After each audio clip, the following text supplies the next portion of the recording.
మాకెంతో బాధ కలిగిస్తుంది, కానీ వారు విశ్రాంతిలో ఉన్నారు అని గ్రహిస్తూ ఉన్నారు. దేవా, మమ్మల్ని సజీవులుగా ఉంచినందుకు వందనములు చెల్లిస్తున్నాను. నలుదిశలా భీతి అని కీర్తనాకారుడు అంటాడు. మాకు ఎక్కడ పోయినా ఏదో ఒక అపాయం ఉంచుకొస్తుంది అన్నటువంటి భయాందోళన ఉంటున్నారు. నాకు భయం సంభవించు దినములను నేను ఆశ్రయించుదని కీర్తనాకారుడు అంటాడు. దయగల దేవా, ఈ విపత్తులు, ఈ సంక్షోభంలో, ఈ కరోనా ఫస్ట్ సెకండ్ వేవ్లో మాకు సజీవులుగా వచ్చి మే మాసం అంతా జూన్ మాసం 12 దినాలు కాపాడి 13వ దినము పవిత్ర పుణ్య పునరుద్ధాన ఆదివారం ఆరాధన దినంలో రోమా 4:25 ఆయన మన అపరాధముల నిమిత్తము అప్పగింపబడి మన నీతిమంతులుగా తీర్చిదిద్దడానికి తిరిగి లేపబడ్డాడు. మా కొరకు ఈ దినమును బహుమానంగా మీరు దయచేసినందుకు, సజీవులుగా ఉంచినందుకు కీర్తనాకారుడు అనేక చోట్ల నా జీవితకాలం అంతా నేను యెహోవాను స్తుతించేదను అని 146 కీర్తనలో ఎలా అయితే తెలియజేస్తున్నాడు. నీ సన్నిధిని సంపూర్ణ సంతోషం కలుగు, నీ గుడి చేతిలో నిత్యం సుఖముగా. In thy presence fullness of joy, in thy right hand great pleasures are there. దయకాలము మాకు సజీవులుగా వచ్చినందుకు, అయ్యో నేనంత దౌర్భాగ్యులను, ఈ మరణంలో నా శరీరం నుండి నన్ను ఎవరు విడిపిస్తారు అన్న కీర్తనకారుడు కారణంగా మాకు పౌలంటాడు. ప్రభు యేసుక్రీస్తు ద్వారా దేవునికి కృతజ్ఞతలు చెల్లిస్తున్నాను. మామూలు సజీవులుగా ఉంచినందుకు వందనములు చెల్లిస్తున్నాను. ఈ స్తుతి ఆరాధన యేసుక్రీస్తు వారి దివ్య నామంలో నీకు సమర్పిస్తున్నాం. మా ప్రియ పరలోకపు తండ్రి, ఆమేన్. దయచేసి కూర్చొని ప్లీజ్. ఆరాధనలోకి ఉన్నారని మేము ఆహ్వానిస్తున్నాను. Warm welcome. ఆఫ్టర్ 4 weeks మే మాసము 5వ తేదీ నుంచి 6 నుంచి 12 గంటల వరకు లాక్డౌన్ రిలాక్సేషన్, తర్వాత మాట్లాడేసి అది మొదలు మరి దాదాపుగా 4 వారాలు రావాలనుకున్న వారు రాలేకపోయారు సమయాన్ని బట్టి. కానీ మన సంఘ కార్యవర్గం వారు ఆరాధన ఆగిపోకూడదు అన్నటువంటి ఒక పట్టుదలతో ఈ పాండమిక్లో కూడా, ఎందుకంటే మన టైమింగ్స్ అందరికీ తెలిసింది, 1-2 తర్వాత మనకు 12 గంటల వరకే కాబట్టి కొంచెం కష్టం. అయినప్పటికీ తక్కువ సమయాన్ని బట్టి మనం పోవాలి. నేను ఇంతసేపు ప్రసంగం చేస్తానంటే సరిపోదు, ఎంతసేపు ప్రార్థన చేస్తానంటే సరిపోదు, రూల్స్ ఒప్పుకోవు. ఇన్ని పాటలు పాడతానంటే అది ఇంట్లో పడుకోవాలి. అప్పుడు మనం చాలా 4 వారాలు కష్టపడ్డాం. దేవుడు ఇది మనకు రిలాక్సేషన్ ఇచ్చాడు. కానీ అదే సమయంలో ప్రభునందు పిల్లారా, ఒక్కసారి మీ పక్క వారిని చూడండి. స్త్రీలు కానీ పురుషులు కానీ మీ పక్కన కూర్చునే వారు ఈరోజు ఎంతమంది ఎదిరించారు సార్ చూసుకోండి. పేరు చెప్పలేను, అది మీకు తెలుసు. మరి మీ అందరూ క్షేమంగా ఉన్నారని మీ కొరకు దాదాపుగా నేను కూడా బయటికి వెళ్ళాక కరెక్ట్ 2 మాసాలు. ఏప్రిల్ మాసంలో ఒక ఇంటికి ప్రార్థన చేయడానికి వెళ్ళాను. వాళ్ళు ప్రార్థన చేశాను, అంత అయిపోయిన తర్వాత సార్ నాకు కొంచెం జ్వరం ఉంది సార్ అన్నారు. అదేదో నీళ్ళలో విషయం కనిపించినట్టే ఉంది. ఏంటన్నా సాగుతున్నప్పుడు చల్లగా చెప్తున్నారు, అదేదో ముందే చెప్తే నీళ్లు తాగమన్నా తాగను, పాలు తాగమన్నా తాగను. అప్పుడే వెంటనే క్లిక్ అయిపోయి దేవానికి స్తోత్రమైన నేను ఆరోగ్యంగా ఉంటేనే నేను ఎవరికైనా ప్రార్థన చేయగలనని పూర్తిగా మార్చి. ప్రభువును వీళ్ళారా, ఈరోజు దేవుడు మనందరినీ బ్రతికించాడు. మీ అందరూ క్షేమమని. ఈ లాక్డౌన్లో గత సంవత్సరము వ్యాక్సిన్ ఎప్పుడు వస్తుందని వెతికారు. ఈ వ్యాక్సిన్ వచ్చిన తర్వాత ఎవరు తీసుకోలేదు. మీ అందరూ తెలుసారు. స్టార్టింగ్లో గత సంవత్సరం చాలా మంది ఖాళీగా ఉన్నటువంటి సమయంలో 3-4 రాష్ట్రాలు లేఖనాలను కూడా వెతికారు, సర్చ్ చేశారు.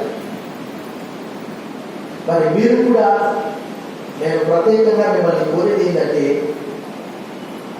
వాక్యము ఎన్ని రకాలుగా మనం భుజించాలో వినడం వల్ల విశ్వాసం కలుగుతుంది.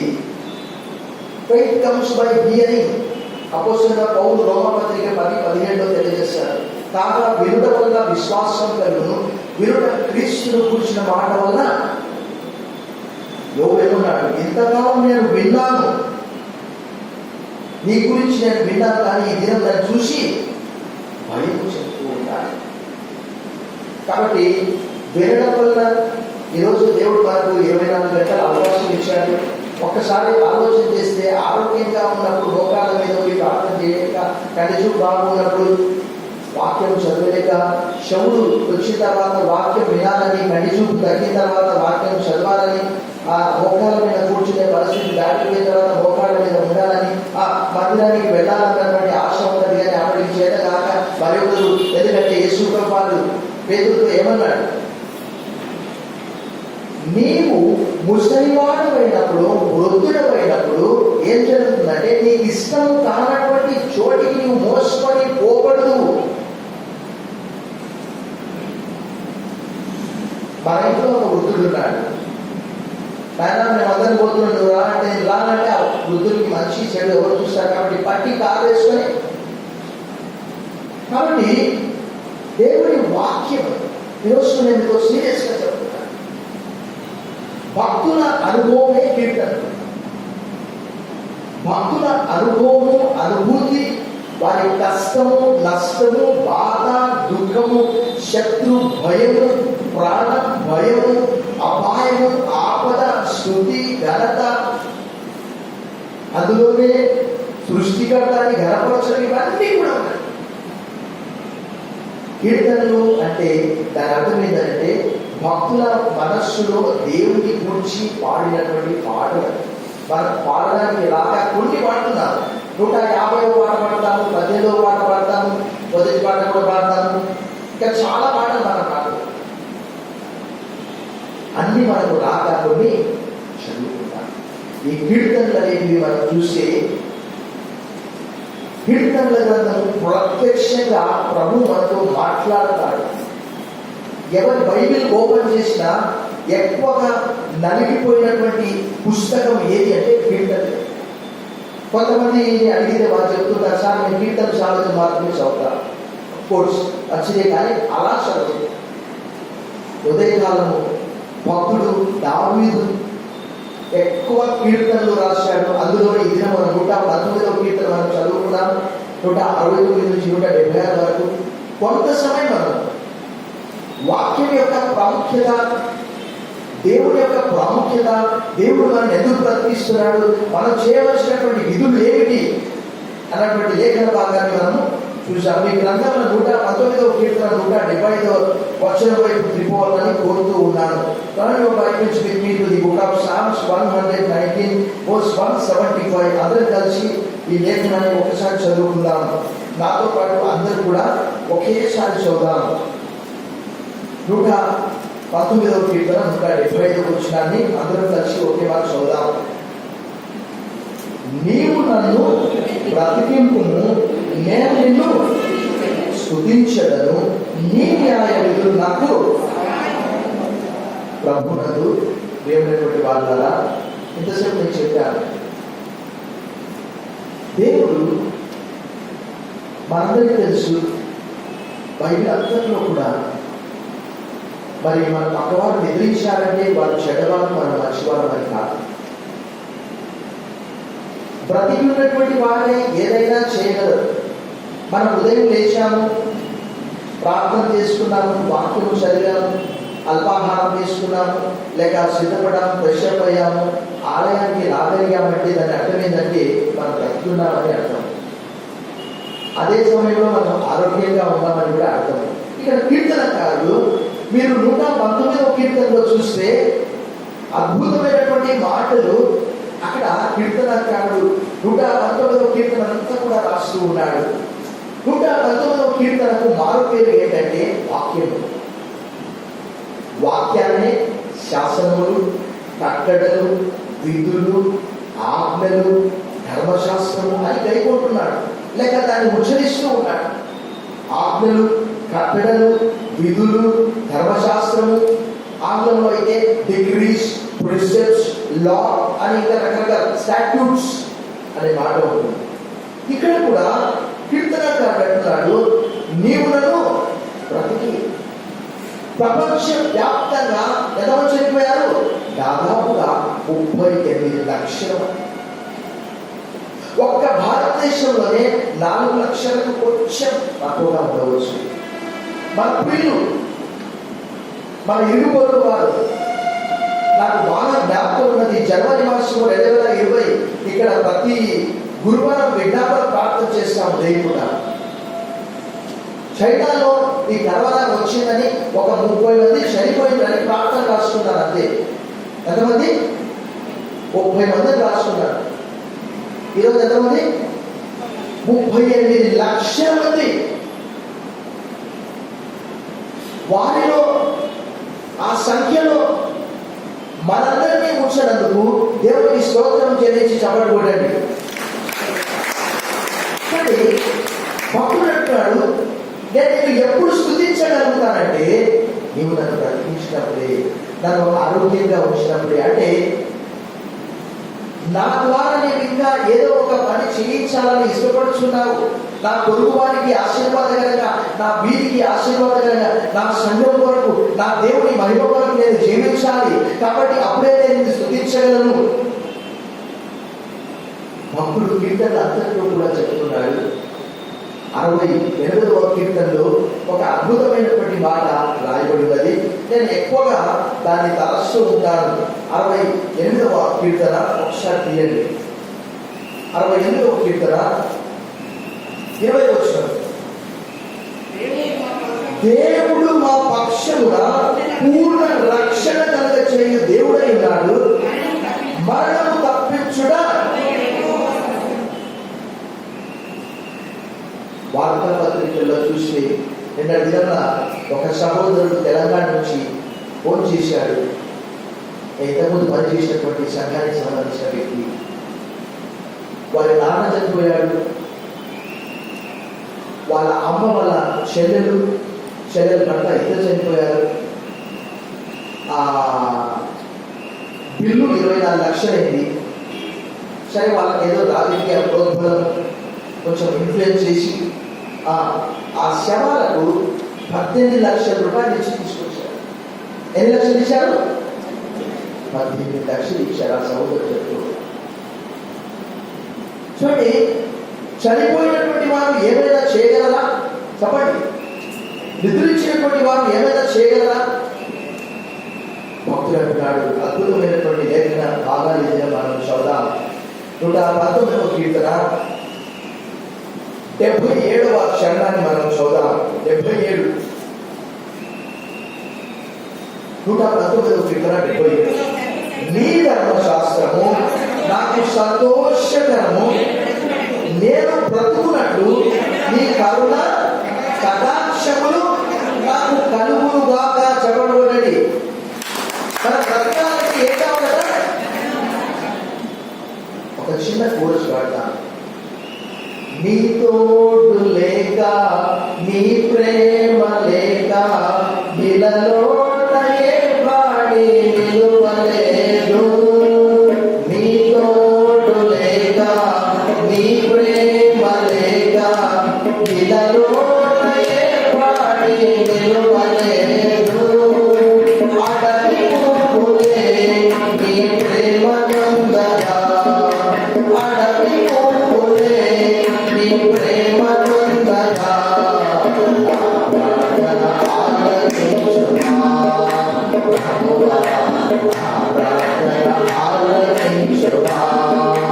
ఎన్ని తలచినా ఏది అడిగినా జరిగేది నీ చిత్తమే ప్రభువా, జరిగేది నీ చిత్తమే. సరే, నేను బ్రతకాలంటే ఏం కావాలి? నీ కరుణ, నీ కటాక్షము, నీ దయకి నేను బ్రతకలేదు తప్ప ఈ లోకంలో. కేవలం మనుషులు మాత్రమేనా? కేవలం మనుషులు మాత్రమేనా? 36వ కీర్తన 6వ వచనంలో అంటారు, నరులను జంతువులను రక్షించువాడవు నీవే తప్ప. పశుపక్షాదులు సహితం 104వ కీర్తన 21, 104వ కీర్తన 28, 104వ కీర్తన 29, 104వ కీర్తన 30 సింహ పిల్లలు వేట వరకు గర్జించుచున్నవి, అవి దేవుని చేతిలో నుండి ఆహారం తీసుకుంటూ ఉన్నాయట. ఒక్కసారి మనకు ప్రపంచ వ్యాప్తంగా వర్షాలు పడక కరువు వచ్చిందంటే పరిస్థితి ఏంటి? మనం ఏం తినాలి?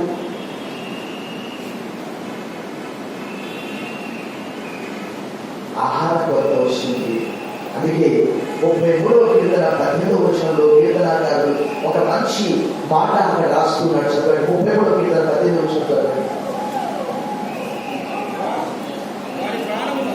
వారి ప్రాణమును మరణం నుండి తప్పించుటకును కరువులో వారిని కాపాడాలి.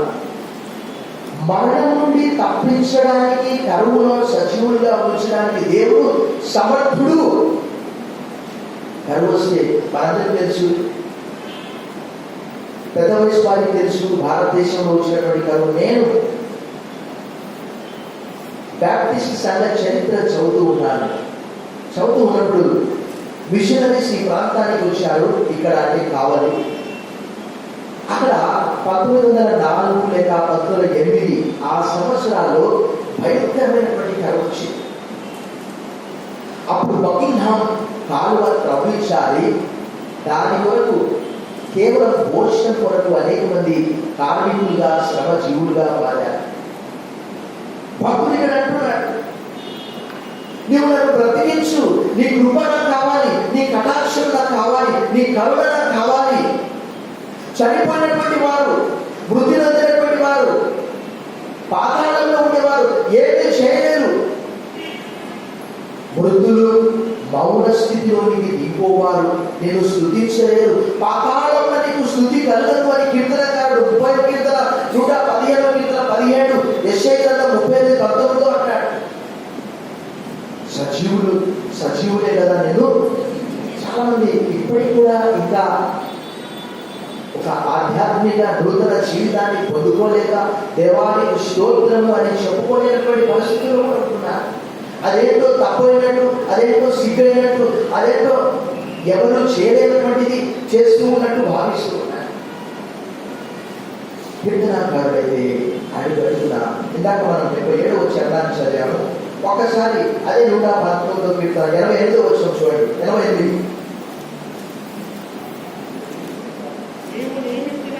నీవు నియమించిన శాస్త్రమును నేను అనుసరించినట్లు నీ కృప చేత నన్ను.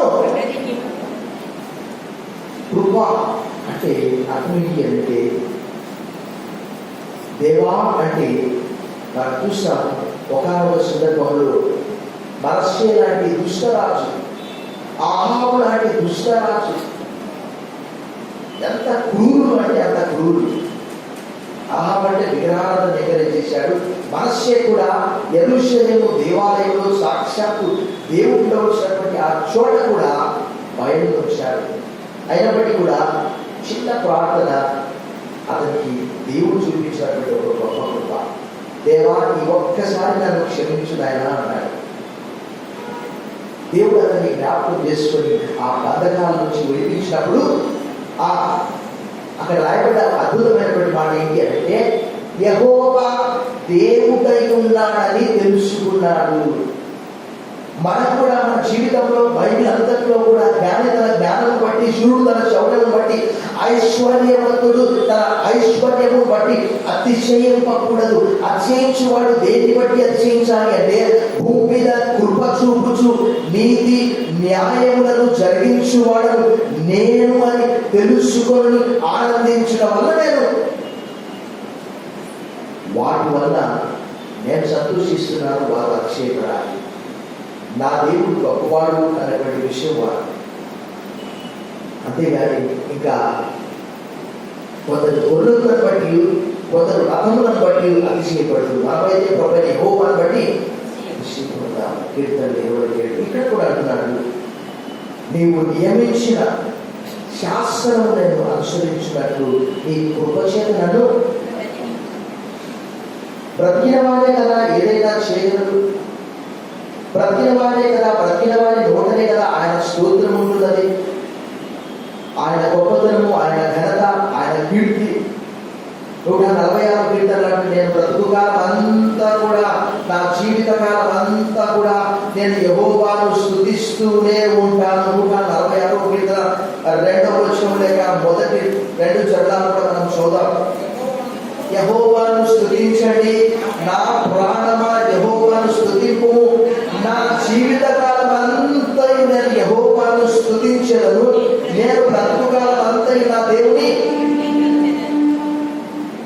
దేవుడు మన నుంచి మన వెండి, మన బంగారు, మన ఇత్తడి, మన దగ్గర ఉన్న ధనము, మన దగ్గర ఉన్నటువంటి ఆ ఫ్లాట్లు, ఆ బంగళాలు, లేక మన వస్త్రాలు, మన వజ్ర వైడూర్యాలు కాదు కూడేది. నీవు ఇశ్రాయేలు చేయి స్తోత్రముల మీద. ఈరోజు అనేక మంది దాన్ని చేయలేకపోతున్నారు. కేవలం దేవుడి స్తుతిస్తే దేవుడు మన మధ్యలోకి వస్తారు. యెషూరూబు అన్నారు, wear 2 or 3 are gathered in my name, I will be there. ఎక్కడ ఇద్దరు లేక ముగ్గురు నా నామంలో కూడి నన్ను స్తుతిస్తారు వారి మధ్యలో. ఈరోజు అనేక మంది యొక్క బలహీనత ఏంటి అంటే ఈ సెల్ ఫోన్ వచ్చి అనేక మంది బైబిల్ నుంచి డైవర్ట్ చేస్తూ ఉన్నారు. కొంతమంది ఒక దినమంతా చూసి చూసి గడిచిపోయిన పోతుంది కానీ అలా ఏ వాక్యం లేదు. అందుకే నేను కీర్తనకారుడు చూడండి, ఆత్మచేత 119వ కీర్తన 37వ వచనంలో ఆ రోజుల్లోనే ఆ మాట రాశాడు. 119వ కీర్తన 37, 119వ కీర్తన 37వ వచనం. వ్యర్థమైన వాటిని చూడకుండా నా కన్నులు త్రిప్పివేయి, నీ మార్గంలో నడుచుకుంటాను. నన్ను ఏది చూస్తారో వాళ్ళకి తెలియదు. సరే, కొంతమంది లోకంలో ఏం జరుగుతుందో తెలియక ఇంట్లోనే ఉండి నోట్లు డిమానిటైజేషన్ అయిపోయినప్పుడు మనందరికీ తెలుసు, పాత నోట్లు 1000 రూపాయల నోట్లు, కలర్ నోట్లు ఉండే మనందరికీ తెలుసు. ఆ విషయం వాళ్ళకి తెలియక కొంతకాలానికి ఆ పాత నోట్లు తీసుకొని బయటికి వెళ్ళిందట. బయటికి చూశారట, ఏ కాలంలో ఉన్నావు నువ్వు? ప్రభుత్వం పిల్లరా, లోక పరిస్థితులు బైబిల్లో రాయబడి ఉన్నాయి. ఒక చేతిలో పేపరు, ఒక చేతిలో బైబిల్. ప్రపంచ పరిస్థితులకు తగ్గట్టు అలా అని చెప్పి ప్రపంచ పరిస్థితుల్లో మనం జీవించాలని కాదు.